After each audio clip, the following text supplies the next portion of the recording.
Donc quoi, épisode 25 déjà. Mais non, 26, Ah, putain, 26. vous suivez rien, c'est Et on incroyable. fait un truc pour le 50. Ah oui, pour le 50. Ok. Bon bienvenue dans l'épisode 26 de C'est ça. Amour, Gloire et Chips. Exactement. Donc aujourd'hui, on reçoit Youssef du Bir. Salut. Salut. Et donc comme d'hab, comment ça va tout le monde? Ça a été le week-end parce qu'on est lundi, donc on peut. Ah, pour le coup, on est vraiment lundi, on peut se demander comment ça a été le week-end. Ouais. Moi, c'était le week-end de mon anniversaire. C'est vrai. Et Bon c'était- anniversaire. Bon anniversaire. Merci. Et c'était plutôt cool et chill. Ouais. Par contre, genre, quand l'épisode sera diffusé, ce sera loin de ton anniversaire. Ah, Mais c'est ça, vrai. comme ça, les gens ne sauront pas quand c'est son Ouais, anniversaire. exact. ce sera Et un donc, tu mystère. avais 66 ans. 66, oui. C'est Ok. ouais, c'est la blague du podcast, comme ça, Ok. pour toi, c'est que J'ai là l'info. Mais parce d'accord. que selon eux, je suis vieux. Voilà, c'est super, génial. Et donc ouais, moi week-end ok. Moi, week-end, ok aussi. Occupé. Pas fatigant, Ouais. occupé. T'as bossé? Moi, je suis toujours dans la posture. J'essaie de faire croire aux gens que je bosse. Ah c'est ça. C'est Toi, très t'es comme différent ça, de toi. vraiment bosser. Ok, Donc, voilà. très bien. Maureen? Moi, du chill aussi, hein. Ouais, je crois que j'ai pas pu m'empêcher d'avancer, de bosser sur un truc ou l'autre comme d'hab, mais. Ah, tous ces gens qui bossent quoi. Toi aussi Mais- t'as bossé? Youssef? Non, mais je devais. Ah ouais. Je devais à cause du mauvais temps, on n'a pas été travaillé. Ok, bah voilà. Voilà. C'était quoi qui était prévu? Tu devais faire de la construction? Ouais, ou pas tout à fait. Ouais.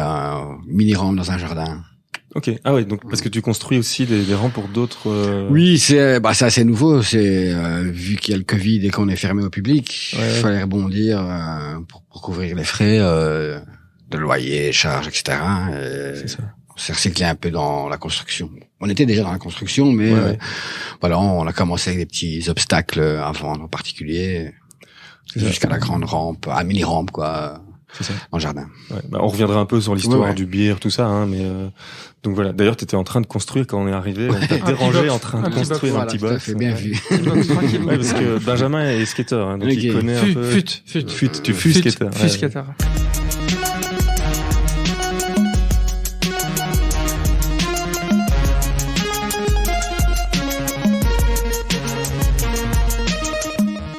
Et ok. Et je sais pas, peut-être on peut commencer un peu par toi te présenter un peu, que tu nous expliques un peu ton parcours, ton histoire, Ouais. comment t'en es arrivé à.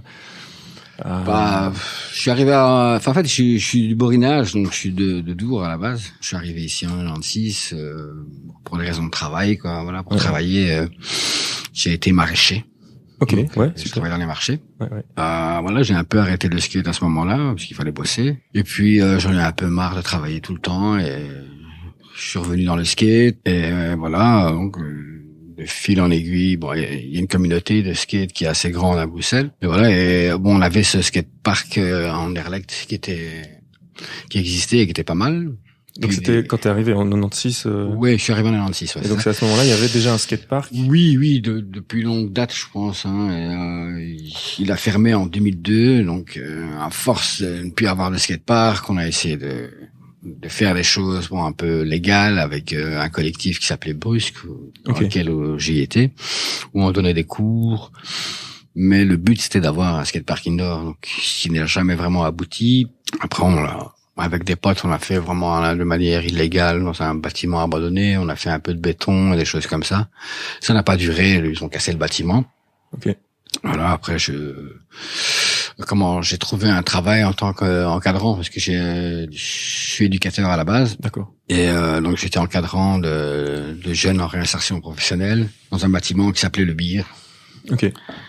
Et voilà, donc on a déménagé de ce bâtiment et puis j'ai arrêté ce travail. Le bâtiment est resté vide et a été occupé par un collectif donc qui faisait des fêtes et des coins pour les artistes. Donc j'étais chez lui parce que je le connaissais et je lui ai demandé est-ce qu'on peut faire un skatepark ici. Vas-y. Okay. Et puis de là, donc contacter des potes, dire voilà, on a cette chance de faire un skatepark, on y va, on le fait. On a collecté un peu de vieux bois, un petit peu d'argent, et on a construit notre premier skatepark. Donc ça, c'était en janvier 2014. Ok. Voilà. Et donc le Bir, avant que ce soit un skatepark, tu dis tu y travaillais déjà, donc c'était déjà mais c'était pas un endroit de skate. Ah non, c'était juste un bâtiment un peu à l'abandon et qui restait qui a servi d'entrepôt pour du matériel d'événement. C'est ça. Donc nous avec les jeunes on gérait le matériel d'événement qu'on qu'on louait ou qu'on prêtait, des choses comme ça. Et d'ailleurs, je sais plus parce que donc il y a eu plusieurs étapes au Bir, on va y revenir. Ouais. Et c'était celui-là le premier dans lequel il y avait cette espèce d'hyper longue salle comme ça. C'était celui-là le premier. Oui, tout à fait. Ouais. Oui, le skatepark était en longueur. Ouais. Oui, c'est ça. Et ça, c'était souviens. où? Dans quel coin? Donc c'est Laken. à Laken, ouais. Ouais. Voilà, à savoir, le Bir, c'est un bâtiment qui est classé. Donc c'est un bâtiment de 1890, je pense. Et voilà, et de fait, le nom Bir, c'est un apéritif du sud de la France qui était fabriqué ici. Il y avait une grosse usine et ils ont récemment restauré le bâtiment où maintenant il y a un marché bio, un magasin de vélo, etc. quoi, des choses. Oui, le Bir. Oui, Une ou brasserie le aussi. deuxième marché des tanneurs. C'est ça, mais Ouais. donc c'est là où il y a la brasserie de la Source. Ouais, Oui, c'est tout ça. à fait, la brasserie, oui, tout à d'accord. fait. Ok. Et donc c'est le nom du bâtiment, le Bir, Ouais. mais qui n'est plus du tout lié alors à ce Bir-ci Non. qui est Ah, un non, Anderlecht. non, non. C'est Non. peut-être aussi pour ça alors qu'il y a 3 R ici dans votre nom. Pas forcément. En fait, c'est le troisième bâtiment, mais bon, c'est une coïncidence, mais on l'a fait par rapport à la marque, parce que la marque elle a 2 R et on en a rajouté un. Ah oui, c'est ça. Pour être Puis, tranquille. voilà, tout à fait. Pour le Mais même référencement si- Google. Voilà, même si je crois qu'ils ne sont pas très, voilà. Très regardant. Non, je pense Mais pas. c'est une boisson qui existe toujours? Ouais, oui, bien sûr. Je connais bien pas sûr. du tout, moi. Non, moi non plus. Et c'est bon? Pas vraiment, c'est un peu comme... Vraiment. Bah, ça se boit comme je vais dire, c'est comme un martini, quoi. Donc c'est un Ok. vin avec des épices. Un peu cuit, tout ça. Voilà. Ok. Ah, mais moi, j'ai envie d'en goûter maintenant. Ouais, Ah, mais non! Je bois pas d'alcool. Ah non, tu bois pas. Mais non, Ouais. ouais, parce qu'on Ouais. aucun de nous trois ne boit d'alcool. Voilà. Ouais. Ouais. Ils font peut-être un sans alcool. L'info inutile off. Si déjà c'est dégueu, si en plus il y a pas d'alcool, ça n'a vraiment plus aucun intérêt. Et donc ça, c'était le premier bâtiment, Ouais. le premier skate indoor que vous avez construit. Ouais. Et puis vous avez dû partir. Oui, c'est-à-dire que voilà, il y a une petite histoire dans ce bâtiment. Il y a un gars qui travaille chez CityDev. CityDev, donc c'est une entreprise privée semi-publique qui rachète des bâtiments et qui fait du développement immobilier, des choses Ok. comme ça. Donc lui était là aussi dans ce bâtiment, mais dans un autre cadre. Lui, il construisait un bateau. Donc un bateau, genre vraiment un grand bateau de zéro. Qui s'appelait le Bir aussi. Hein. Non, il a appelé le Zineke. Ok. Voilà, mais voilà, on partageait le même bâtiment et on était voisins et voilà, on a sympathisé et il savait que le bâtiment à un moment ça allait terminer ici. Il nous a proposé de faire bouger tout le monde dans un autre bâtiment à Woluwe Saint-Lambert qui s'appelle c'était une pyramide. Donc c'était des anciens studios d'enregistrement d'RTL. Ok. Où il y a eu les SNUL aussi. Ah bah tiens. Ok. Il y a, voilà, je crois que c'était aussi les précurseurs de tout ce qui était green key et des choses comme ça. Il y avait des grandes salles avec des green key et des trucs. Donc voilà, c'était assez énorme. Donc c'était le bâtiment Avenue Ariane alors. Tout à fait. Ouais. Ah ouais, d'accord, ok. Voilà. Ah oui, qui est devenu alors maintenant, si je me souviens bien, il y a quoi, il y a 4, 5, 6 ans, je crois que je suis allé. Enfin, il y a des startups et des trucs comme ça qui sont là-bas maintenant, non? Ou Non, pas des startups, mais alors c'est une sorte autour, de parce que pépinière. c'est- autour Non, du dans ce bâtiment. bâtiment-là. Non, le bâtiment ils l'ont rasé là. Ah, ils l'ont rasé, ok, d'accord. Ils l'ont rasé il y a quelques années. Bon, parce que voilà, je crois qu'il a été un peu. Il y a eu des défauts, je pense, parce que c'est une pyramide en verre, donc il fait froid, il fait chaud, Ah oui, oui. un truc, des choses comme ça. Il y avait aussi, on était au moins 2 sous terre. Donc, je sais pas, il y avait des infiltrations d'eau, des trucs comme ça. Donc, il y avait, Probablement de l'amiante. Probablement. ouais, voilà, je sais pas. Bon, en tout cas, il était pas mal, quoi, parce qu'on avait un grand espace avec 12 mètres d'auteur, insonorisé, où il n'y a pas d'écho. Ouais. C'était génial, ça. C'est ça. Voilà. Ça, Donc là, c'était le premier le skatepark. numéro Le 2. deuxième. Le deuxième, ouais, Le le deuxième. deuxième. Et vous avez dû repartir. Oui, parce que bon, voilà, entre le premier et le deuxième, ça a été très court. En fait, c'était moins d'1 an pour le premier, je pense, et la même chose pour le deuxième. Et Le pour souci, pour tous, c'était des occupations. sont temporaires, ouais, Ouais. temporaires. Mais voilà, mais ça aurait pu être à plus long, un petit peu plus long, à long terme quand même, un petit peu plus long terme quand même, genre peut-être pour le deuxième 5 ans, mais le fait que les gens qui étaient avec nous étaient trop fixés sur la fête et des choses comme ça, et donc à Woluwe Saint-Lambert ça passe pas. Tu Ok. fais une fois, 2 Ah, fois. donc il y a eu et- des plaintes et des trucs comme oui, ça. oui, il y a eu la police plusieurs fois, les procès-verbales, etc. Au bout du 7e, le bourgmestre a fermé le bâtiment et Ah, voilà, ok. on a dû partir. D'accord. Enfin, heureusement pour nous, on a pu démonter et laisser en dépôt tous les modules de skate. Là. En on n'a attendant rien de trouver perdu. un autre. Oui, tout à fait. Ouais. Donc après ça, il y a un an de temps mort qui s'est écoulé. On a fait quelques trucs comme ça. Par exemple, on a participé au Strocar. Ouais. Au premier Strocar, on a construit une mini-rampe au milieu de l'expo. Et voilà. Puis de là, on a été rappelé par CityDev qui nous a dit voilà, il y a un appel à projet ici à Anderlecht dans le studio Citygate ici. Donc c'est une ancienne usine pharmaceutique. Donc il y avait un appel à projet avec donc plein de gens qui ont visité et voilà, nous on devait choisir avec qui se mettre et on a choisi Entracte. Et voilà, de fait là, bon, c'est un peu plus sérieux, bah, le loyer est beaucoup plus cher, donc c'était quand même un bon défi qu'on a réussi et voilà, on est sans cesse en développement au niveau des cours, des événements, des sessions. C'est très bien, quoi. C'est ça. Et donc toi, t'es gérant du BIR. Bah, on va dire gestionnaire, ouais. Ouais. Voilà. Je préfère gérant, ça fait trop, hein. SPRL, Gestionnaire. On est une ASBL, Ouais. on n'est pas, voilà. Et donc, du coup, le BIR, pour ceux qui n'ont pas suivi depuis le début, concrètement, c'est quoi? Toutes les activités du BIR? C'est juste le skate? Bah, on a Juste un skatepark ou c'est d'autres choses? bah, non, c'est plusieurs choses, hein, mais voilà, notre philosophie, nous, c'est donner l'accès au skate à tout le monde. Donc, que tu viennes d'un quartier, bah, comme ici, en Anderlecht, que tu viennes de Woluwe, par exemple, bah, de pouvoir, skater avec tous ensemble, quoi, que ce soit tu sois une fille ou que tu sois un garçon, ou voilà, c'est donner l'accès au skate. Et ça via des cours, des stages, on fait des événements, en fait tous nos événements qu'on fait un événement, il n'y a pas d'entrée à payer, donc c'est gratuit. Et on fait des compétitions, des choses comme ça. On fait le 3e festival qui s'appelle le Beer Bang, où on fait jouer une dizaine de groupes punk rock belges et en même temps une compétition de skate, donc qui se marie très bien avec la musique punk rock. Mais voilà. C'est déjà Il pas mal. faut insister sur le beer bang parce que c'est vraiment genre la méga teuf où tous les gens qui font partie de la grande famille du skate à Bruxelles, mais au-delà de Bruxelles, se réunissent parce que en fait, enfin, ce qui est hyper cool aussi avec toi et les projets que tu mènes, c'est que tu fédères beaucoup de gens, je trouve. Enfin ouais, ça crée comme ça une famille du skate enfin, il faut même pas forcément ni être bon ni skater tout court, je pense. Et du coup, tous ces gens se rassemblent notamment à ce festival qui est vraiment hyper cool. Ouais, tout à fait. Ouais. C'est ça, c'est un Et cours de skate et tout ça pour les kids et cours de skate pour les grands? Ou ça n'existe pas? Ouais, pour les adultes? si, toujours demandé. c'est déjà plus compliqué hein, d'apprendre à un adulte à faire du skate. Mais on a déjà fait, il y a eu quelques parents, quelques papas comme ça qui venaient avec leurs gamins, ils se sont dit bah moi j'ai fait du skate dans le temps, j'ai envie de réapprendre et il y a eu quelques cours comme ça avec 5-6 parents. Et quand tu dis que c'est plus dur pour les adultes, c'est quoi? C'est parce qu'il y a plus de peur, ils ont plus peur de tomber? Oui, ou et voilà, donc le centre de gravité est plus Ah oui, haut aussi, hein, et voilà, alors, quand tu tombes t'auras plus Tes mal vieux à... os ont plus mal. Voilà. T'es vieux os. Moi, j'ai 66 ans maintenant. donc, C'est plus voilà. Mais bon voilà, le skate est ouvert à tout le monde hein, donc il y a jamais trop tard quoi.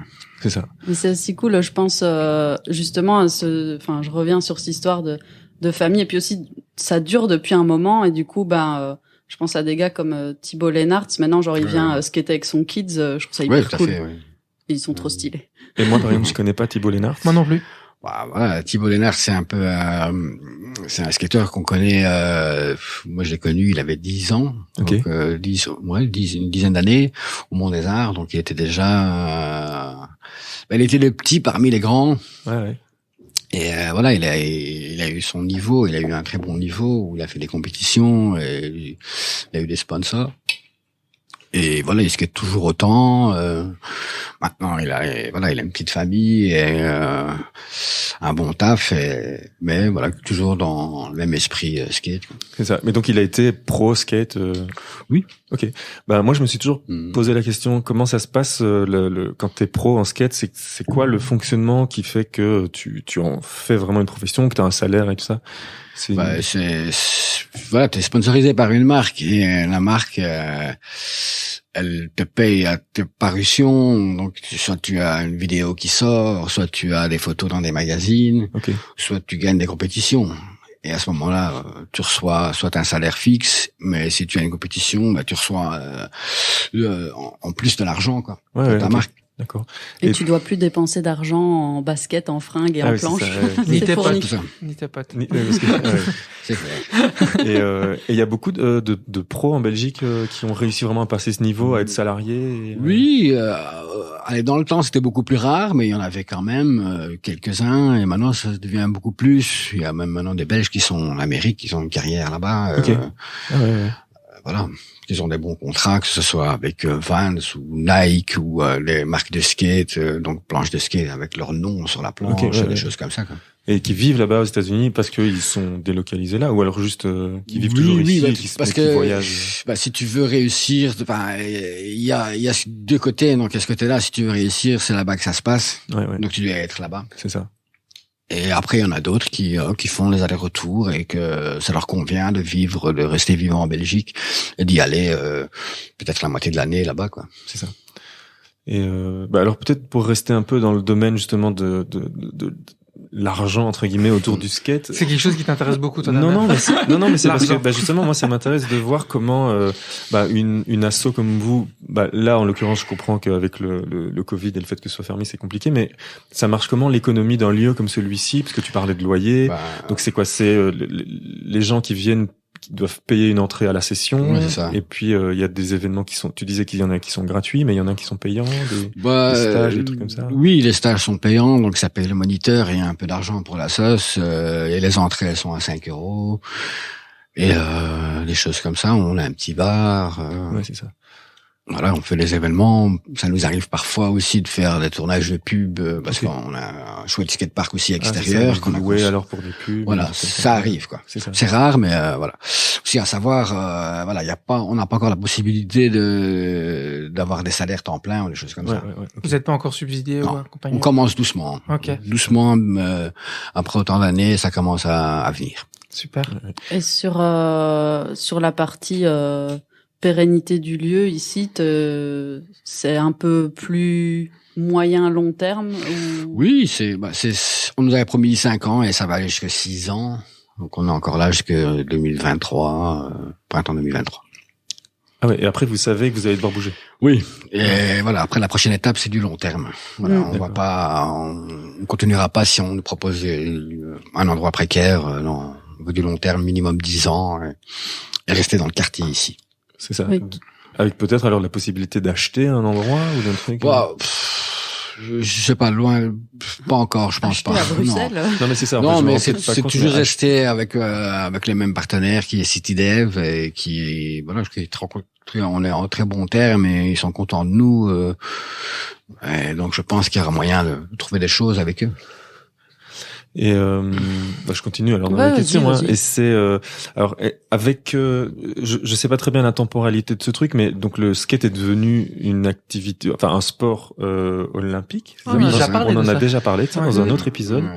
Et est-ce que tu crois que ça va faire un peu évoluer les choses dans le sens où le fait qu'on vous prenne au sérieux, je dis pas qu'on vous prenait pas au sérieux avant, mais le fait que ce soit officialisé pour obtenir peut-être plus de subsides et des choses comme ça, tu sens qu'il y a des choses qui peuvent bouger. C'est déjà le cas dans d'autres pays, mais Ouais. très en retard en Belgique et encore plus en retard à Bruxelles et en Wallonie. Ouais. Mais il y a d'autres pays, la Hollande, l'Allemagne, l'Angleterre, ils ont, voilà, et je crois qu'hier il y avait le championnat d'Angleterre pour savoir qui va aller participer aux Jeux Olympiques. Ok. Il y a en Hollande des infrastructures, voilà, il y a des skateparks qui sont énormes et vraiment étudiés pour les Jeux Olympiques ou des choses comme ça. Ce qu'il n'y a pas à Bruxelles, ce qu'il y a très peu en Flandre, mais il y a en Flandre aussi. Voilà, les skateparks se construisent en Flandre et pas trop à Bruxelles. Ça commence doucement. Et très peu aussi en Wallonie, quoi. D'accord. Et vous, par exemple, vous êtes équipé pour, si à un moment donné, pour accueillir une espèce de olympisation du truc, Ouais. vous seriez homologué entre guillemets. Non, je sais pas. Je sais pas. De toute façon, je sais même pas quels sont les critères ou quoi que ce soit. C'est pas encore avancé. Mais en tout cas, nous, on est là pour promouvoir le skate. Donc, je pense que on fait déjà notre taf. Ouais, c'est ça déjà. Ouais. Ouais, mais il y a, enfin, dans ce que tu dis, ça me fait penser à un truc assez fou. C'est que, en gros, si toi avec la SBL vous étiez pas là, il y a genre pas de vrai skatepark indoor à Bruxelles, qui est quand même genre, je le rappelle pour ceux qui auraient raté l'info, la capitale européenne. C'est quand même un peu dingo, quoi. Ouais, c'est fou. Ça C'est fou, n'a c'est pas de sens. Donc à Bruxelles, Mais après le skate, après moi c'était ma modeste pratique du skate. Comme il y avait pas de skatepark, c'était dehors dans la rue. Il y a aussi cette pratique là du skate qui est très cool et on a tous appris à fabriquer des bazars. Le premier béton que j'ai fait, c'était pour faire une espèce de box sous un pont. Ah oui. D'ailleurs bonjour à mes copains de sous le pont de oui si ils m'entendent. Mais... Et qui a été démonté par les gens de la commune parce que il était tout pourri notre béton en même temps. Donc, ouais, bien sûr, mais autre pendant de la Belgique, c'est qu'il pleut quand même un bon 2/3 de l'année, quoi. Pas sous un pont. Ah, pas sous un pont, c'est vrai. Mais ouais, il y a aussi tous ces jeunes et moins jeunes qui skatent dans la rue. Il y a la dalle à Liège, on en parlait. Parce que je crois que ton fils y va. Ouais, en face de chez Grand Maison. Ouais. Et la place Saint-Lambert à Liège. Après, oui, si tu veux, ici, il y a les Ursulines, il y a l'espèce de parvis devant l'ING, il y a les marches au Mont des Arts où ça skate aussi, mais c'est sûr que quand c'est l'hiver et que il y a la bonne drache. Ça skate. Ouais, c'est clair. Ouais. Mais je pense que après, c'est ma modeste interprétation, mais un lieu indoor comme ça, c'est vraiment top pour des tout petits, pour des stages, parce que c'est vrai que le tout petit de 10 ans va pas aller dans la rue, quoi. Enfin, c'est assez logique. Donc, c'est une super méga, c'est pour ça que c'est super important. Moi, je crois, c'est la porte d'entrée un peu secure pour les parents et pour tout le monde de faire ça dans un endroit qui est cool, avec des gens et encadré et tout ça, que dans la rue, ça l'est un peu moins. C'est comme ça, et que tu peux y aller quand t'as 14, 16 ans et que tu peux aller prendre le bus et un peu te balader un peu près partout. Mais pour une porte d'entrée, c'est vrai qu'il faut qu'il y ait plus d'endroits comme ça. Et en Wallonie, enfin, à Liège, il y a Local Bastard, qui font ça aussi. Ils sont très cool et c'est super. Et je crois que c'est un peu le même esprit qu'ici, d'une certaine manière. Et c'est que des trucs indépendants. Que des gens qui sont à la débrouille et qui ont décidé de le faire. Donc voilà. À Liège, il y a le plus vieux skatepark de Belgique. Ah oui, celui de Cointe. Oui, c'est vrai, à extérieur. Voilà, qui a été refait, qui a eu des aménagements assez récents, mais c'est le plus vieux. Ah, je savais pas ça. Que c'était le plus vieux de Belgique. Ouais. Ouais, yes. Allez, Liège, 4000 représente. Liège, capitale du monde. Les 70, hein. Ouais. Liège, capitale du monde, comme d'hab. Bien sûr. Ah, mais d'ailleurs, il y a eu un magazine, un livre de skate qui est sorti, qui a été fait par Philippe Landrin, tu vois.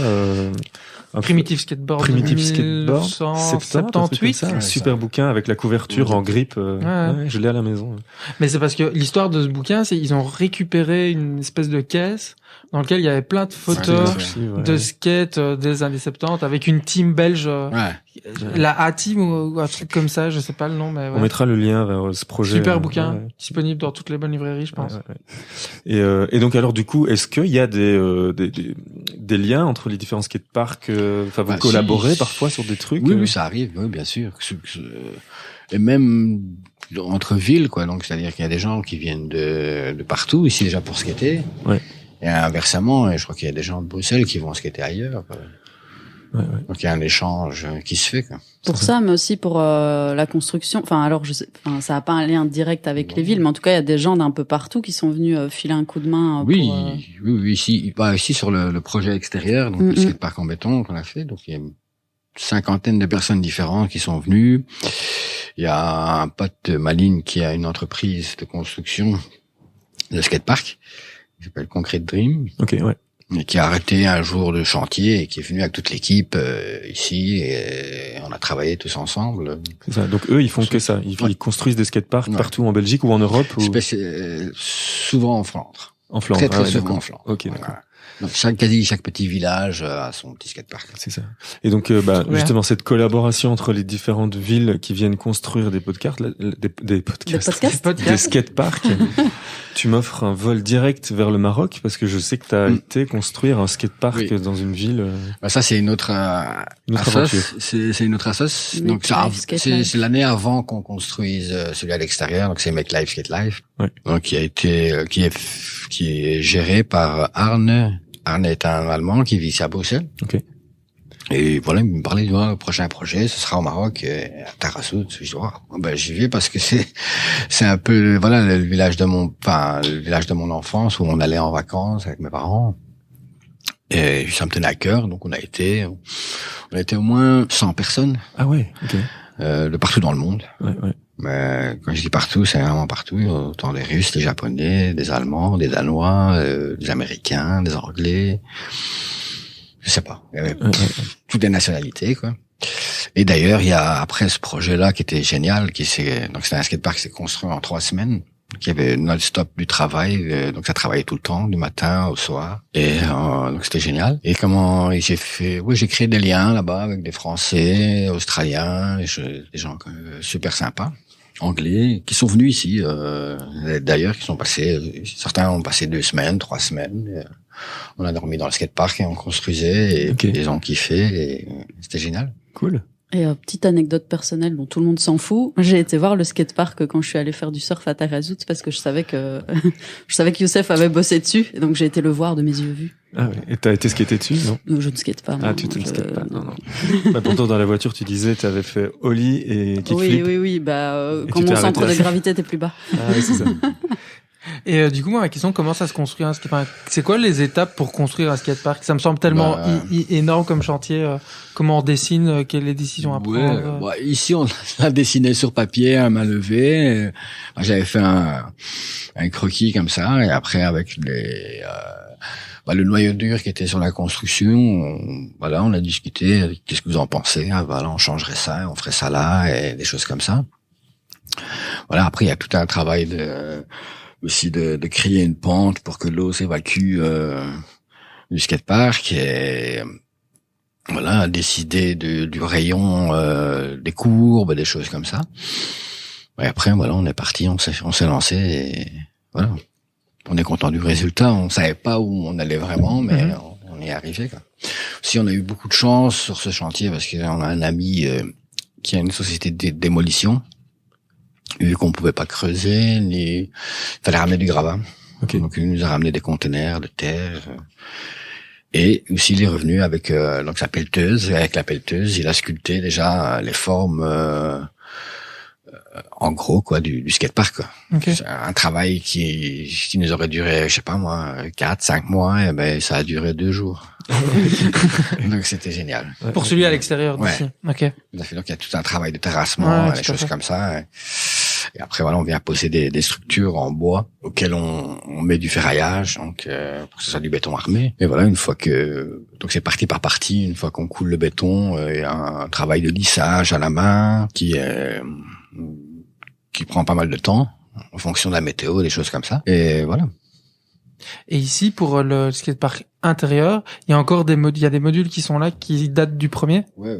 Ok. Oui, bien sûr. Il y a même des formes et des shapes du skatepark d'Anderlecht. Ok. Donc, du premier skatepark à Bruxelles. Okay. C'est un peu symbolique, mais on a toujours récupéré, on fait toujours, quand on démonte, on récupère les structures, on modifie, on agrandit. Ici, voilà, c'est le 3e, donc il y a beaucoup plus de nouvelles choses, mais les structures d'origine sont là, quoi. Okay.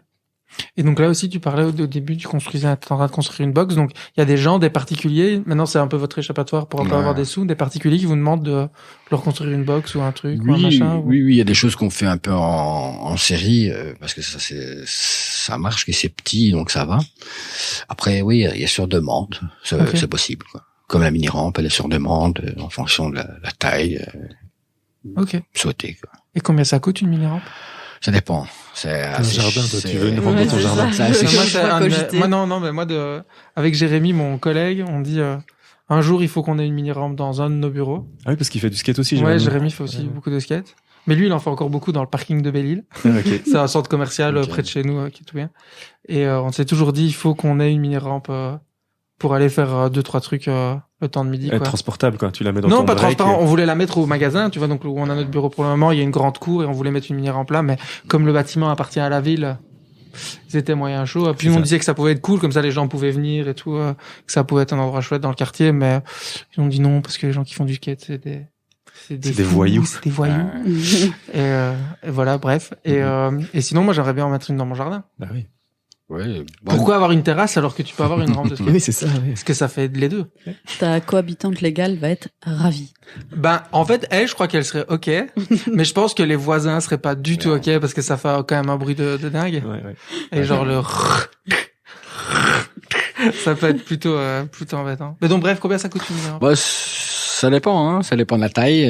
Ça dépend si c'est à l'intérieur ou à l'extérieur. L'extérieur sera forcément plus cher. Parce qu'il faut traiter le bois. Voilà. Et, bon, ça peut aller entre 3 et l'infini. Voilà.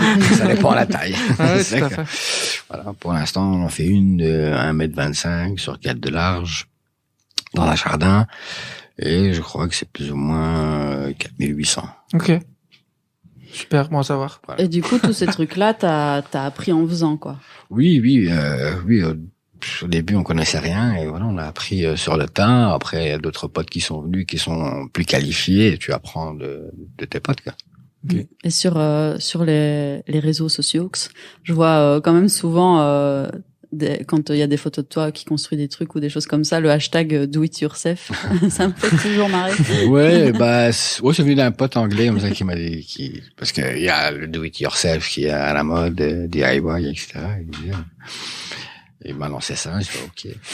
Do it yourself. Voilà. Mais ça existe déjà, hein. C'est un label de musique aussi. Mais j'allais le dire, il y a un label qui s'appelle comme ça. Oui. Voilà, tu connais le label en lui-même? Un petit peu, quoi. C'est pas un peu lié au Rockery à Charleroi, où ils ont sorti des trucs ensemble, je crois. Je sais pas.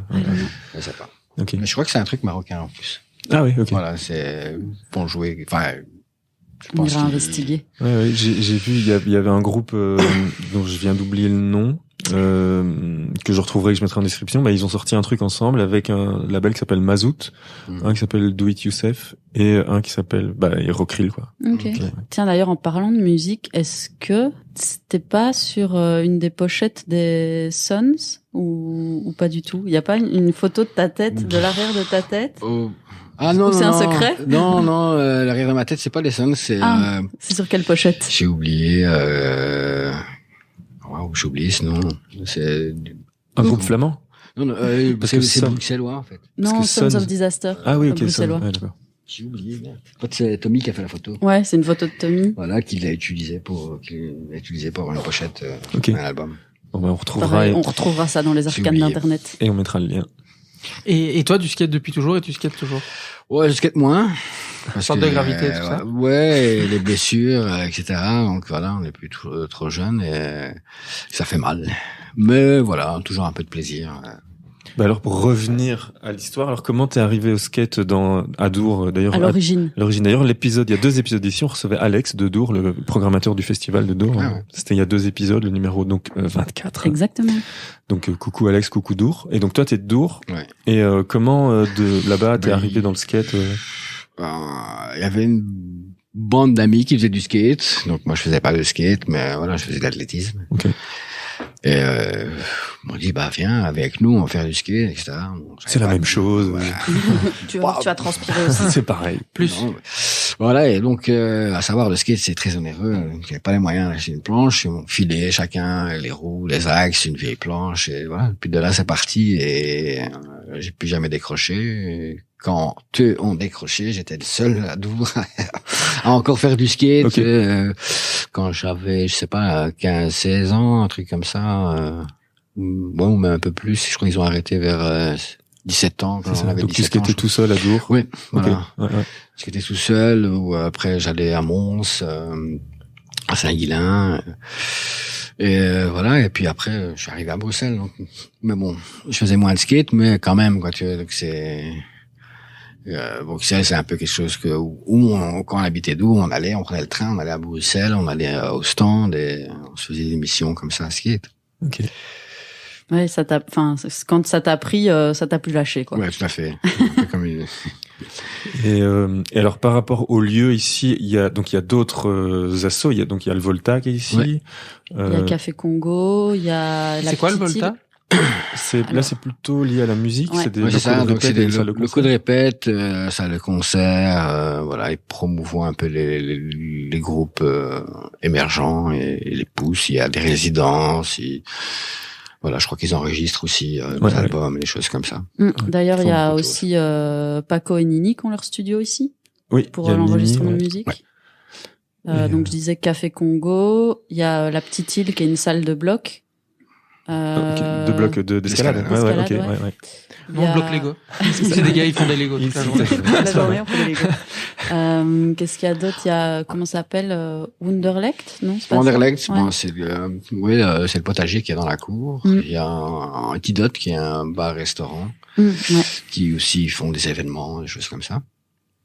Après, il y a tous des corps de métier, des menuisiers, il y en a pas mal. Il y a des gens qui font du métal. Il y a de la céramique, il y a des peintres, il y a des sculpteurs. Voilà. Un peu de tout. Il y a un réparateur de vélos. Ah oui. Ils vendent des vélos aussi. Ok. Et il y a parfois des synergies alors dans soit Oui, ça l'organisation d'événements ou si vous avez besoin, je sais pas moi, de certains matos ou quoi, il y a des Oui. menuisiers qui viennent vous aider, des trucs comme ça ou... Bah oui, il y a des choses qui se passent, il y a des affinités qui se créent. Et voilà, quand moi je sais pas souder, qu'on a besoin de faire du métal avec le skate, ben il y a Martin le ferronnier, et je travaille pas mal avec lui. Il y a Volta, on a déjà fait des concerts avec événements skate ensemble. Oui, c'était l'été passé, ils avaient fait plusieurs concerts Oui. dans le skatepark extérieur. Mais c'est encore un autre événement bien avant ça où on l'a fait là dans le garage où il y avait 3 groupes punk et on a fait un événement sur la mini rampe intérieure. On a fait aussi un stage commun avec l'escalade, donc moitié escalade, moitié skate. Ah ouais, ok. C'est ce qu'on a fait avec les gens. Ouais. Ici même avec le beer, parce que donc je parlais au début de justement tous les gens qui gravitent autour. On a cité Tommy qui a fait la photo de toi qui est sur la pochette. Je pense à Chris aussi, Christophe de Béthune qui est aussi un peu dans le cercle. Enfin, et il y a pas mal aussi de photographes et du coup lors d'un événement, tu avais aussi fait une expo. Oui, on a fait avant ça, donc quand on a fait l'ouverture ici, donc c'était en 2017, avec Tommy et quelques autres photographes, on a fait un livre sur le beer. Ouais. Donc il y avait déjà de la matière, vu qu'il y avait 3 endroits différents. Des photographes. Donc on a fait un livre avec l'aide de Lévis. Donc c'est un chouette livre, du chouette papier, une chouette photo. Lévis, la marque de Ouais.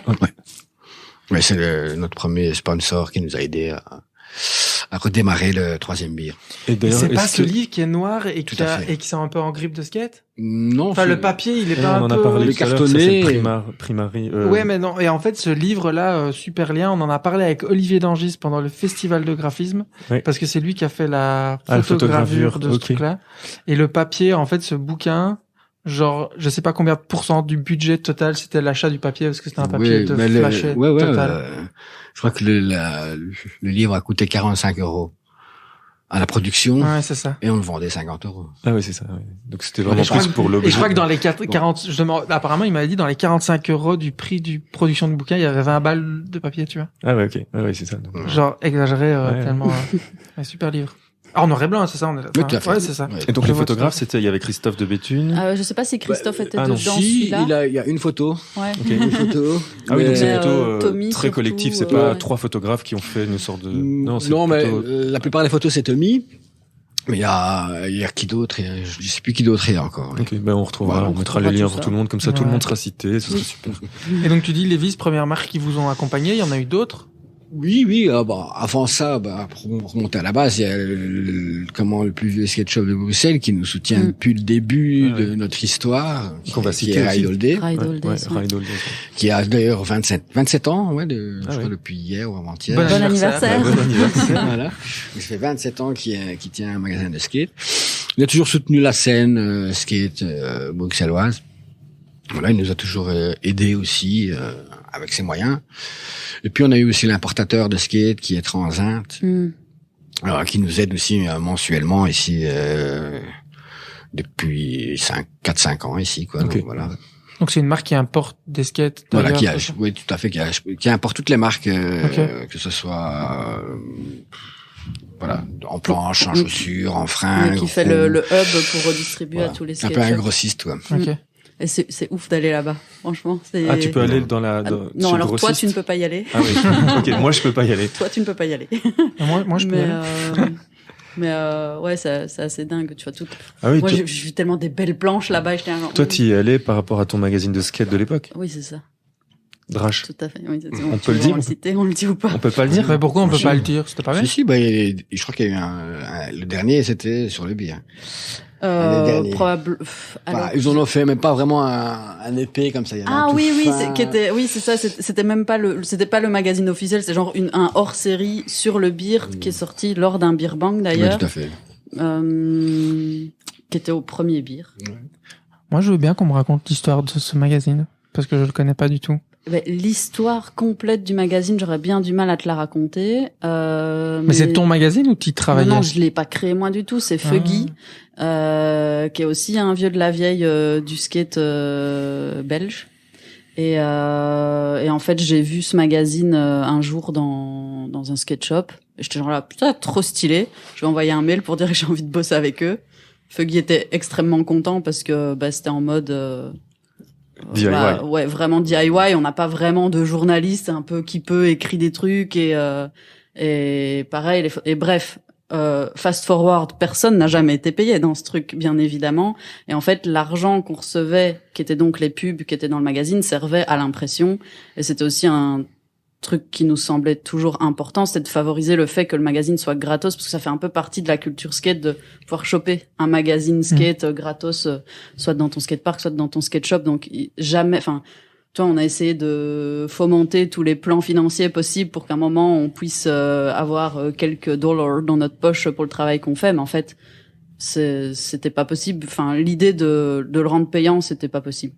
Et donc à un moment c'est devenu aussi très compliqué parce que une fois que Fuggy a bougé Costa Rica, il m'a fait en gros réunion. Bon, en fait les gars, je me casse au Costa Rica. Maureen, tu reprends le magazine. J'ai fait OK.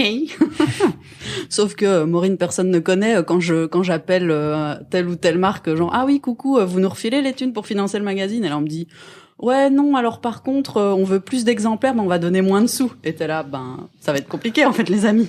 Et donc on est passé un moment en web, mais ça a plus duré très longtemps parce que c'est important d'avoir le magazine papier. Donc bref, voilà. Mais du coup c'est grâce à ça quand même que j'ai connu Youssef, le beer et toute la bande. Donc c'était quand même une très bonne expérience. Oui. Et il y a d'autres publications belges de skate? De magazines de skate? Magazine ou même fanzine. J'imagine fanzine. Il y en a eu. Maintenant il n'y a plus rien. Ah ouais. L'économie de la chose. Mais on en refait. Pourquoi pas, mais c'est pas très viable. Hein. Voilà.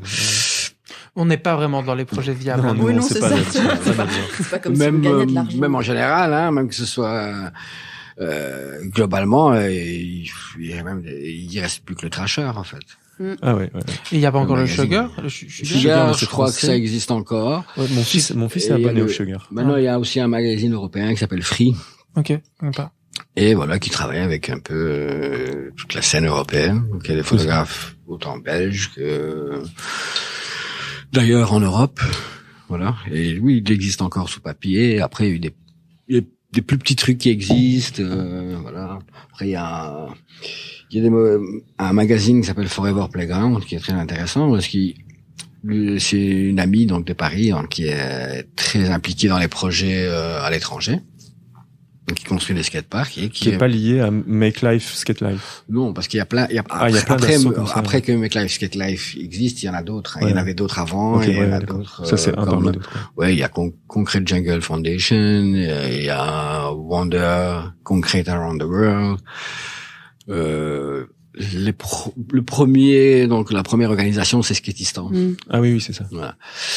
Donc voilà, elle a créé ce magazine et voilà, il y a des photos et des articles de chaque projet qui se réalise dans le monde et que la vente est destinée à aider ces projets avec voilà, on se financer quelques petits projets comme ça. Bon, c'est une petite goutte d'eau, mais voilà, il y a ça, du merchandising, des donations, des choses comme ça. Ouais, d'ailleurs, en parlant de bel objet livre joliment manufacturé, Skatistan, ils avaient sorti, bon, ça remonte déjà, mais ils avaient fait un bouquin aussi, pareil, avec des très belles photos et des chouettes textes et tout, aussi un bel objet que si vous avez un peu d'argent, franchement, allez-y. Et s'il y a plus de magazines aussi, c'est sûrement au-delà du fait que c'est pas viable, c'est que la culture skate se diffuse sur Internet. Exactement. C'est Internet qui a tué maintenant Enfin, moi, il y avait pas Instagram, il y avait pas Facebook, Oui, c'est ça. il y avait pas YouTube, c'était des vidéos VHS toutes pétées qu'on essayait de s'échanger Sous le manteau. moyen bien, ouais. On montait, on faisait moi, j'avais pas volé, mais j'empruntais sans le consentement de mon papa sa caméra VHS et on faisait des montages niqués, on savait pas faire du skate très, très bien, mais ouais. Mais maintenant ils sont sur Instagram, mais tout le monde est dessus, mais et c'est par là que la culture skate se balade, je pense, non? J'ai jamais vraiment fait de skate, mais quand j'étais ado, j'achetais le Sugar parce que c'était le seul endroit où je pouvais voir du skate, quoi. Ouais. Ou sur Tony Hawk Pro Skater. Ou Tony Hawk Pro Skater. Ouais. Bugué. Non, en pirate. Par contre, je sais plus où je voyais des vidéos, mais je me souviens que sur Tony Hawk Pro Skater 2, mais non, quand mais tu gagnais, tu pouvais choper des cassettes. Et t'avais des vidéos. C'était déjà sur YouTube. Ah non, ok. Mais je crois c'était avant YouTube. Je sais pas MTV? comment. Peut-être MTV. Peut-être. Oui, le premier souvenir de skate, c'est MTV. Ouais, MTV, je pense. Je pense, ouais. Ah ouais, premier souvenir de skate. Puis il y avait des émissions à la télé. Je sais bien qu'il y en avait une, c'est Riding Zone sur France Télévisions. Oui. Je crois que ça continue ou pas? Je pense peut-être. Je sais pas si c'est pour Plug, un truc comme ça. Ouais, mais j'ai déjà vu. Il y avait Tribu aussi sur Plug RTL. Je sais même pas s'il existe encore Plug RTL. Enfin bref. Ouais. Mais il y a eu des trucs à la télévision pour regarder du skate, mais maintenant c'est hyper facile sur YouTube. Tu tapes, tac. Et sinon c'était les cassettes. On pouvait acheter les cassettes dans les skate shops, quoi. Ouais. La cassette flip, la cachette machin, 0. J'ai oublié le nom. J'ai récupéré dans un vieux skate shop en tournée. C'était en France quand j'y suis allé avant le Covid. Il y avait un skate shop qui liquidait et ils m'ont donné une vieille VHS qui apparemment était culte. Je sais pas, dans une espèce de truc en carton super beau comme ça. Faudrait que je retrouve le nom. Je mettrai dans le lien en description. J'ai jamais pu la regarder parce que j'ai plus de VHS, enfin de vidéos, pas de caméscope, de lecteur. Mais il y a des vidéos, des trucs cool qui sont encore faits. Genre Cliché, ils avaient fait Gypsy Life il y a je sais pas trop longtemps. C'est assez cool à regarder. Et moi, un souvenir de skate que j'avais, c'était une vidéo de Spike Jones. Je crois qu'on l'a regardé il y a pas longtemps, où c'était les débuts un peu des effets spéciaux et tout ça. Il avait fait toute une vidéo de, je sais pas, elle durait 7-8 minutes, où il avait effacé tous les skates. Ouais. Et donc tu voyais des types qui ridaient sur du vide, quoi. C'est comme ils avaient rien en dessous des pieds, mais ils glissaient comme ça. Et après il y a des trucs qui explosent et tout. La vidéo est dingue. On mettra un lien vers cette vidéo. Elle est super. C'est dans la vidéo Girls. Ah c'est ça, Girls, exact. Elle est dingue cette vidéo. De skate. D'ailleurs, il y a pas mal de clippers de l'époque comme Spike Jones et des gens comme ça qui sont souvent issus des milieux de skate et puis qui à un moment donné émergent, n'arrivent jamais vraiment à lâcher le truc, mais qui par leurs vidéos de skate arrivent à à passer une espèce de cap, à passer au clip et puis à passer à la réalisation. Il y a beaucoup de liens comme ça entre cette culture-là et le cinéma après. Donc je sais pas où je veux en venir avec cette affirmation. C'est pas non plus, j'étais en train de te regarder en disant où est-ce qu'il va? Il va peut-être nous donner des noms. Il va peut-être nous donner des noms. Non, mais par contre, effectivement, tu vois, si, comme ce que toi tu disais, Benja, si tu commences tout jeune à prendre en main une caméra pour aller filmer tes tricks tout pété, bah tu commences déjà à te toucher à la machine et puis faire de l'editing, donc t'as déjà un step d'avance sur les suivants, sur les autres. Oui, t'apprends à faire des plans, à te dire, faut que je me mette où pour qu'on puisse voir, essayer de faire des photos. Tu développes ton œil cinématographique. Tout à fait. Et je voulais revenir aussi sur un truc que tu disais où on veut promouvoir le skate pour tout le monde.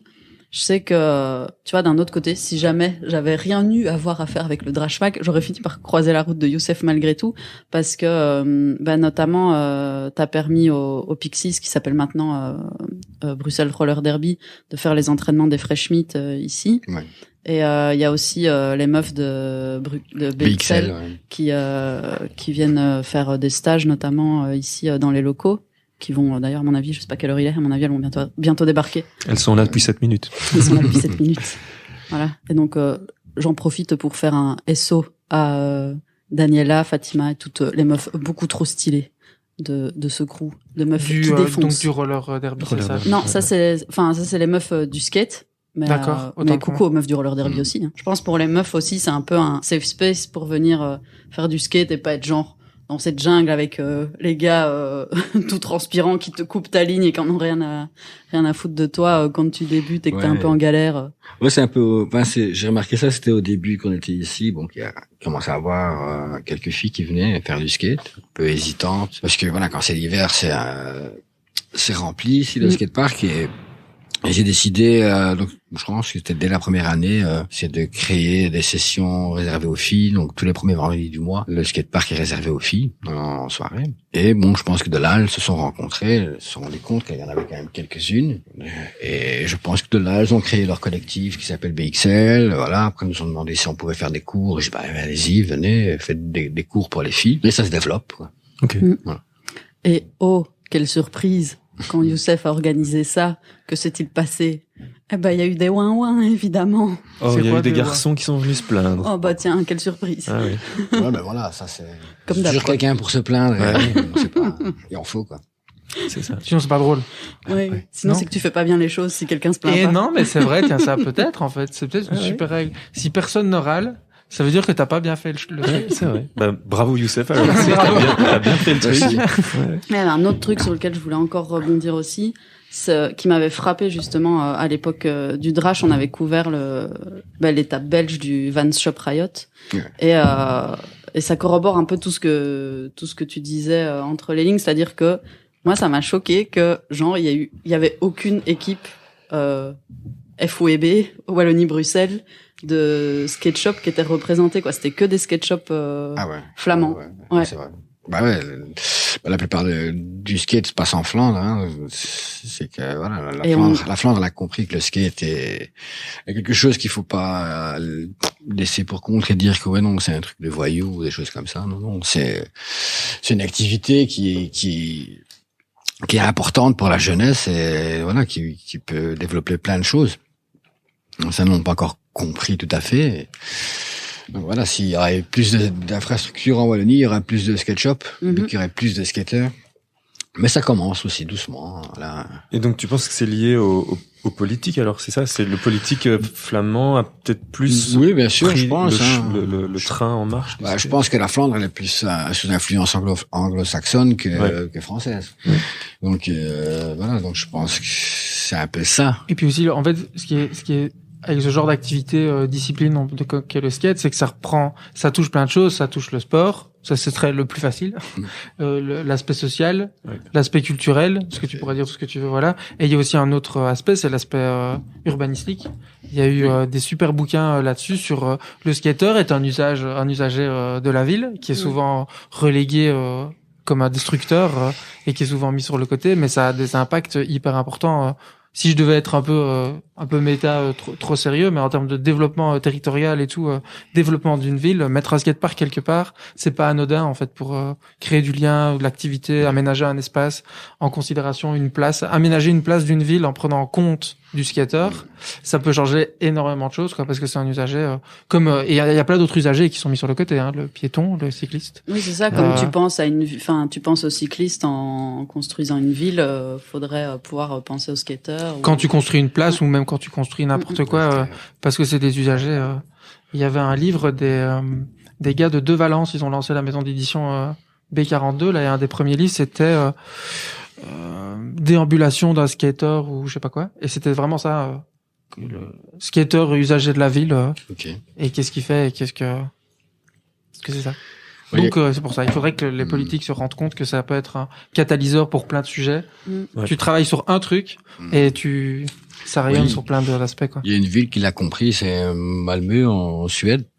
Ah ouais. Où là, ils travaillent avec les skateurs, quand il y a une place qui se fait, est-ce qu'on la fait skatable ou pas. Et voilà, qui sont arrivés à comprendre que le skate est super important. Il y a d'ailleurs un skatepark donc indoor qui s'est transformé en école, donc qui est vraiment une école, donc une école secondaire où tu vas faire de la vidéo, mais tu vas faire du skate. Donc t'as un programme skate, tu veux faire, je sais pas, de l'architecture ou. Donc une école supérieure alors. Ouais, je crois non, il y a un peu, ouais. Je sais pas si c'est, en tout cas il y a dès le plus jeune âge. Le plus jeune âge. Éducation par le skate, quoi. Voilà. Ouais. Mais c'est vrai que j'avais entendu que dans les pays scandinaves, assez vite, t'as quand même beaucoup de... C'est quand même dingue. Hein. Ouais. Dès qu'il y a un truc qui est bien fait quelque part dans le monde, C'est ce On qu'on est énerve. bien. genre on est là, ici c'est la merde, ça va pas du tout. Oui, mais vous savez, en Scandinavie, ils ont déjà le revenu universel, ils se font du skate partout et ils sont super. Et donc oui, j'avais entendu que là-bas, il y a des... assez vite, t'as des cours presque manuels, enfin des cours presque professionnalisants, alors que t'es encore, comme chez nous, dans les secondaires, entre guillemets, entre 12 et 18 ans, où tu fais juste que des cours théoriques et tout ça, et que c'est après 18 ans où tu choisis un peu une orientation. Et là, assez vite, tu touches un peu à tout, quoi. Et pour en revenir aussi à l'assaut Skatistan dont on parlait, en fait, là, c'est pas juste installer des infrastructures skate et donner des stages de skate. Genre, ils font du soutien scolaire et même dans certains endroits où, par exemple, juste les gamins peuvent pas aller à l'école ou surtout les petites filles sont pas scolarisées, ils leur donnent un peu des cours, quoi. Donc, c'est vraiment un projet global. C'est pas genre juste tu fais du skate pour t'occuper et te dépenser. Ça fait partie d'un truc global, quoi. Même si c'est déjà bien de juste faire du skate. Oui, c'est déjà bien de dépenser. déjà se dépenser, effectivement. Moi, j'avais encore des questions sur... après, peut-être c'est pas vraiment une question, mais c'est souvent le skate est lié à l'art urbain, le graffiti, tout ça. Oui, tout à fait. Et d'ailleurs ici, il y a des graffitis partout qui sont... et mais j'ai pas vraiment de questions. Démerde-toi avec ça. Ouais. C'était... T'avais juste envie de dire ça, il y a des graffitis partout. Non, mais en fait, c'est Après, je veux pas dire graffiti, hein. Je Non. veux dire fresque ouais. d'artistes assez reconnus. Mais parce que en fait le chemin, c'est que moi les premiers graffeurs que j'ai connus quand j'avais 16, 17, 18 ans, d'ailleurs la plupart venaient de Huy, c'était des skateurs de Huy, notamment Laurent Gélise, tout ça. Tu vois Laurent Gélise? Non. Pas la même génération. Illustrateur, tout ça. 66 ans, tu sais. En fait, toute cette bande de Huy qui faisait de la musique punk, qui faisait aussi du graffiti, c'était des skateurs, quoi. Et donc moi j'ai toujours associé le skate et le graffiti.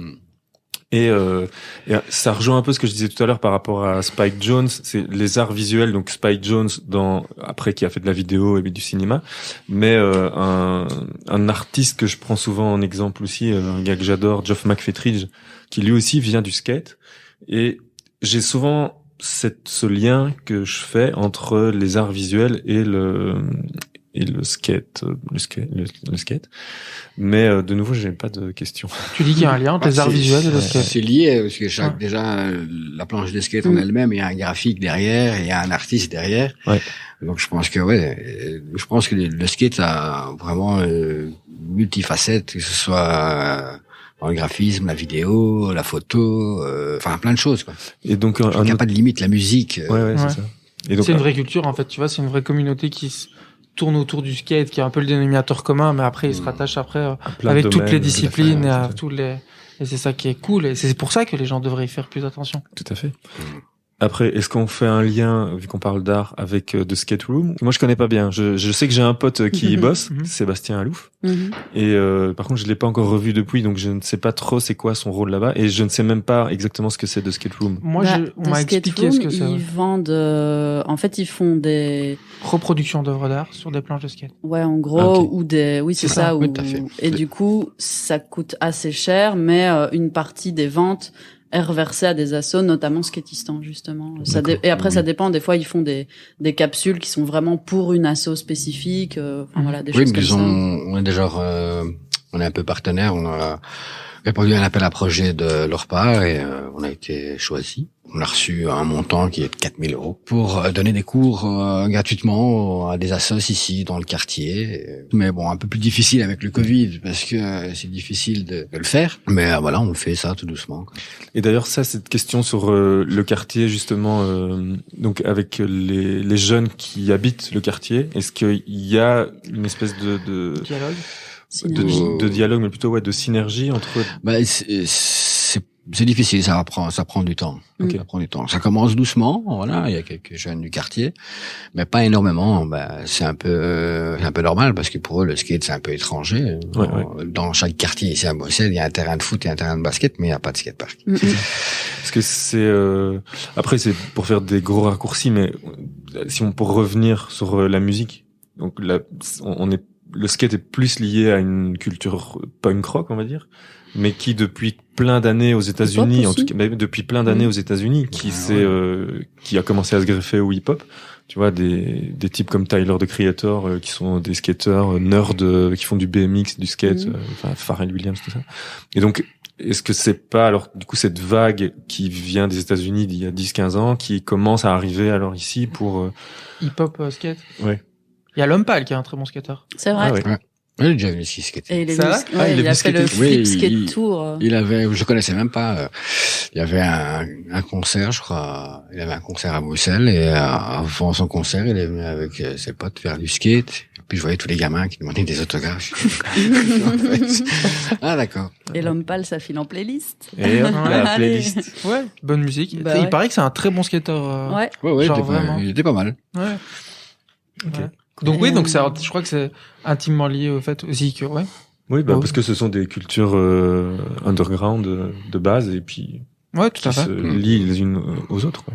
Hein, Et puis super. peut-être pour refaire une mini boucle sur Skate Room, tu vois, c'est vrai qu'il y a un truc où tu te dis ils vendent des planches de skate genre hyper chères, mais c'est un peu en fait genre des œuvres d'art et c'est peut-être pas le public skate de base qui va acheter ces planches-là. Du tout, non. Et aussi moi, mais, c'est pas. mais par contre, Mais- chose importante, il faut aller chercher l'argent là où il est. Oui. Et donc, Exactement. hein, Oui, non, tout à fait. Ouais. Oui, non. Mais moi, le seul skate room, je trouve ça super. Le projet, je trouve ça bien, des repros d'art et tout ça. C'est juste que le médium, j'ai toujours un peu du mal quand on peut se poser la question, un skate, l'afficher dans une chambre, je sais pas, je trouve ça bizarre. Je trouve ça toujours un peu Ouais. pas triste. Le mot est un petit peu fort, mais c'est juste que pour moi, un skate, c'est un médium pour rouler dessus, pour faire des trucs et tu peux en faire des étagères quand il est tout niqué ou tu peux.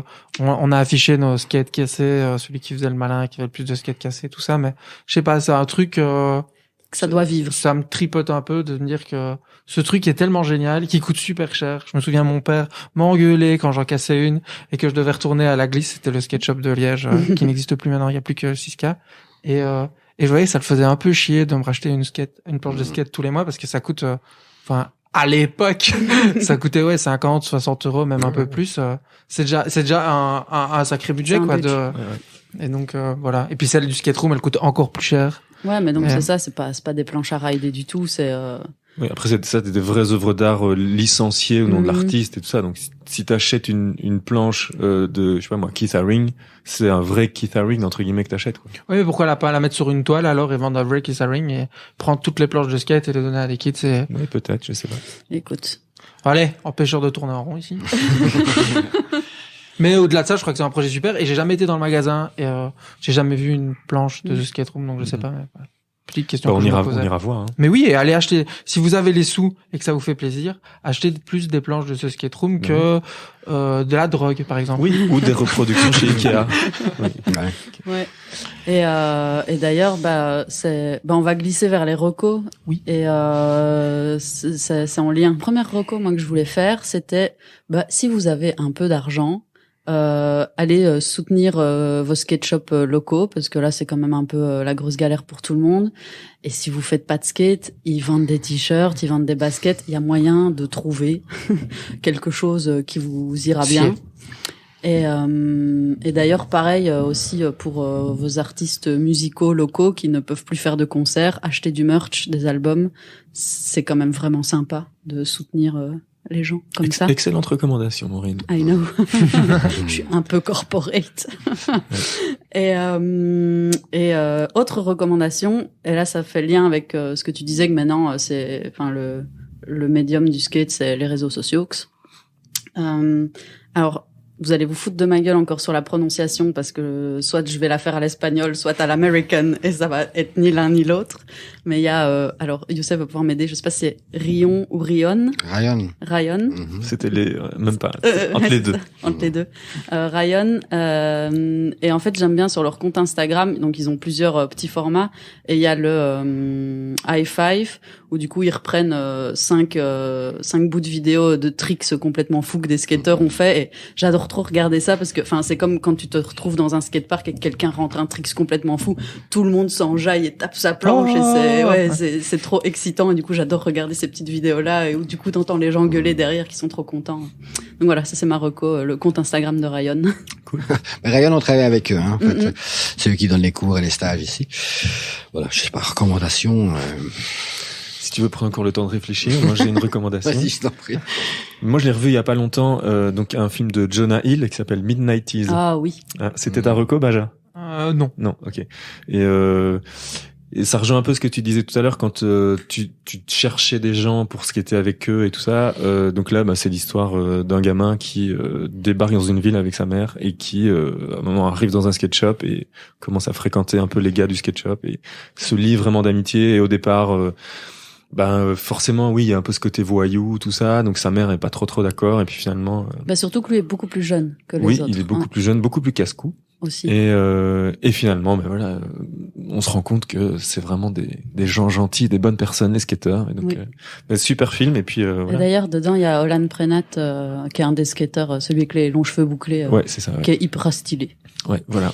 Et voilà. Recommandation film. Sinon, j'y avais pas pensé, mais un peu classique, recommandation film de skate, Les Seigneurs de Dogtown. Ouais. Ah ouais. Regardez-le, parce que c'est agréable. Ça fait toujours plaisir. En fait. Un autre film d'un réalisateur dont j'oublie tout le temps le nom, où ça parle un peu de skate, mais pas que, surtout de l'adolescence, et Keene Park. Je sais pas si ça vous dit quelque chose. Je l'ai pas vu, mais je vois ce que c'est. Ouais. C'est un super film, et il se trouve qu'ils font du skate, mais parce que c'est des jeunes, on a dû leur donner un truc à faire, mais c'est un super film à regarder. Et sinon, moi, je voulais parler d'un truc un peu plus sérieux, d'un livre que j'ai lu il y a un petit peu de temps, mais qui était vraiment super, qui s'appelle Les besoins artificiels, comment sortir du consumérisme. Rien à voir, t'as vu ou pas? Ouais. C'est chez Zone, je sais pas si vous connaissez cette maison d'édition. Ouais. Et lisez-le, c'est super. Il y a des côtés un peu marxistes. Je sais pas si c'est un avantage ou un désavantage, mais lisez-le parce que c'est assez intéressant sur la manière dont on a d'acheter des choses et de ne pas savoir qu'en foutre, et sur la définition des besoins, la société dans laquelle on est et tout. Ça parle d'extension de garantie aussi.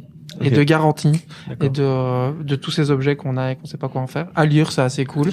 Et si je parle de ça, en fait, c'est parce qu'il y a quand même un petit lien assez capillotracté, mais en fait, les graphistes qu'on fait la mise en page de la maison d'édition Zone, c'est de Valence. Et de Valence, ils ont leur maison d'édition qui s'appelle B42, et ils ont édité quelques livres qui parlent de skate, dont le livre dont j'ai parlé tantôt, dont le vrai nom est Chronologie lacunaire du skateboard. Oui. 1779 à 2009. 1779? Ouais. Ah ouais, ok. Voilà. Je l'ai pas lu, donc je sais pas. Un autre qui s'appelle Freeride, et un qui était assez cool qui s'appelle Riding Modern Art, parce on sait que un des spots principaux de skate dans les villes, souvent, c'est devant le musée d'art moderne. Ah oui, si t'as une grande ville, devant le musée à Barcelone. Ouais, le Macba. Ouais, tout à fait. Et c'est souvent des bons, parce que c'est souvent des grandes places très minérales, plutôt lisses, avec des objets sculpturaux de forme incurvée, donc ça marche plutôt bien. Et donc voilà, c'était pour ça le demi-lien, t'as vu? Et un autre lien, c'est toujours chez Zone, donc la même maison d'édition. Un des premiers livres que j'ai acheté de chez eux, c'était un livre sur les sous-cultures. Donc ça commence, ça parle un peu de toutes les sous-cultures. Je me souviens plus bien parce que je l'ai vraiment lu il y a longtemps, mais ça doit parler de skate à un moment, c'est sûr. Voilà. Ma recommandation, je sais pas, mais en tout cas, de faire les choses soi-même déjà, peut-être rien acheter, d'essayer de recycler, de construire soi-même, même si c'est pas top, c'est d'apprendre et d'arriver à faire ce qu'on aime. Ouais. C'est une bonne recommandation. Et un super mot toutes de la les fin. recommandations que je pourrais faire jusqu'à la fin du podcast, elles seront toujours nulles par rapport à celle-là. C'est vrai que c'est la meilleure qu'on ait eue. Bravo.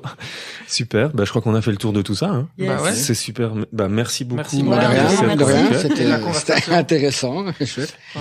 On va dire au revoir à tout le monde en disant que il faut suivre le Beer sur Instagram. C'est où qu'on retrouve le Beer? C'est principalement Instagram. Instagram et Facebook, les deux quoi. On retrouve avec un Y et 3 R. 3R, super important. Voilà. Et un H aussi perdu quelque part. Donc les liens seront dans la description. Il y aura tous les liens. Et puis alors, nous, pour nous suivre, c'est Amour Chips sur Instagram, Facebook, Twitter.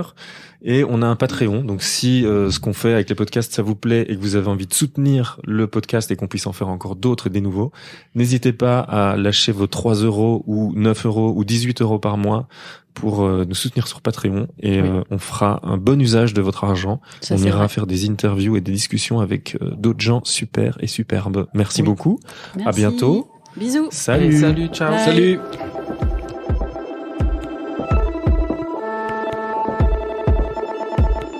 Et voilà, vous venez d'écouter Amour, Gloire et Chips. Cet épisode a été enregistré et produit par l'équipe Amour Média, Benjamin, Maureen et moi-même, Damien. Il a été monté et mixé par Maureen et les musiques du générique sont signées Alain Deval. Merci beaucoup et à dans 15 jours.